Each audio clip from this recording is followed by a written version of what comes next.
So that's quickly, very quickly, my testimony. What I want to do today is, for the young people and the adults here, I'd like to throw this thing open to question and answer. Because some of you may have run across situations, some of you may have questions on how to deal with people that are in this. I want to leave one word with you. The only answer to witchcraft, the only way that anybody's ever succeeded in getting out has been through the blood of Christ. Everybody else who's ever tried to get out of witchcraft, and I want to leave this with you, witchcraft is real and supernatural. I remember the minister who witnessed to me said that until he found his daughter in it, he was always, and he was a Baptist pastor, was always raised to believe that witches were fables that flew around on broomsticks on Halloween night. And all of a sudden he woke up and found it was very real. And if you want to find out the power behind it and how it can be defeated, I suggest the 16th chapter of Acts. Paul handled it very nicely.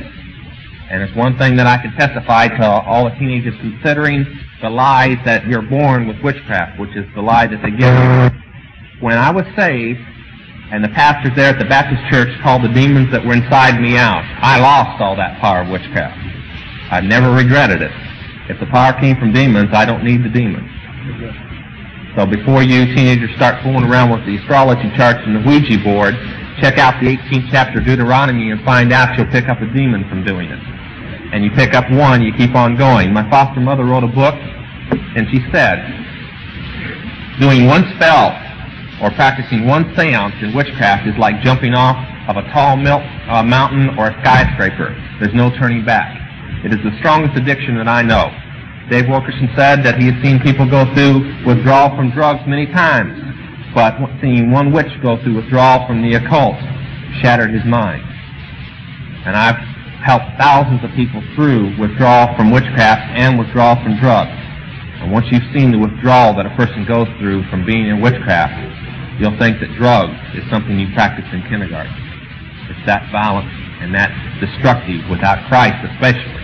And what I started to say was, nobody has ever succeeded in getting away because they simply will kill you with a spell.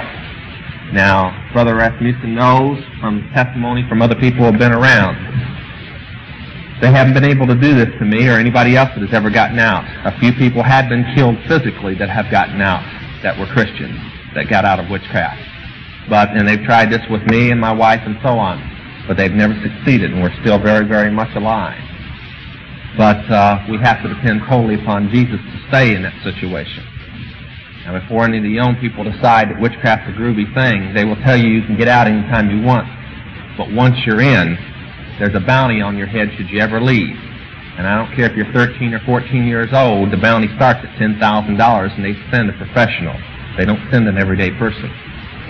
If you're wondering why I'm still alive, it isn't easy. I've got the bullet holes in the buildings and the bombed-out buildings and everything else to the record, and I stand that Jesus kept us alive in every situation. You don't walk into a building as it blows up in your face and walk back out without a scratch on you unless the Lord is there to protect you. And this occult is very dangerous. Chick Publications did The Broken Cross, which will be on sale back here today. The only tract that I know of that has saved people out of witchcraft.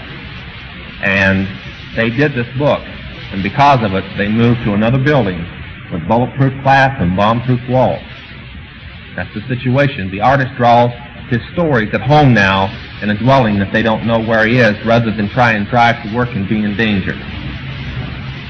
And Jack, his staff is always on him to be more careful because they're trying to drive him off the road and stuff. We try to get him to drive a Cadillac that might stand up a little, but he says the Lord can protect him in his Toyota as well as a Cadillac, so he keeps on driving the Toyota. But that's the situation. It is no joke. It is a serious situation. The occult gives up less people to conversion than any other thing. And it's not because they don't want out. They desperately want out. We went to Minneapolis to where they had a convention. We took 10,000 of the Broken Cross there to distribute free, and they were so afraid of this book coming, they canceled the convention. Rather than let it fall in the hands of the people who would be coming from across Europe and across the United States to attend. But people came into our meetings there that came anyway, and they listened, and when they were done, they asked my wife and myself and other ministers, if you can put us in a safe place of protection, we'll come out. They want out.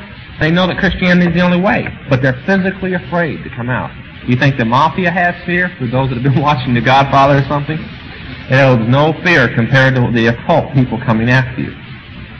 But we are believing that we will have this situation. Brother Rasmussen will be one of the few people in the United States who will know how to get converts to the refuge that we're preparing. So we're preparing a place not for them to go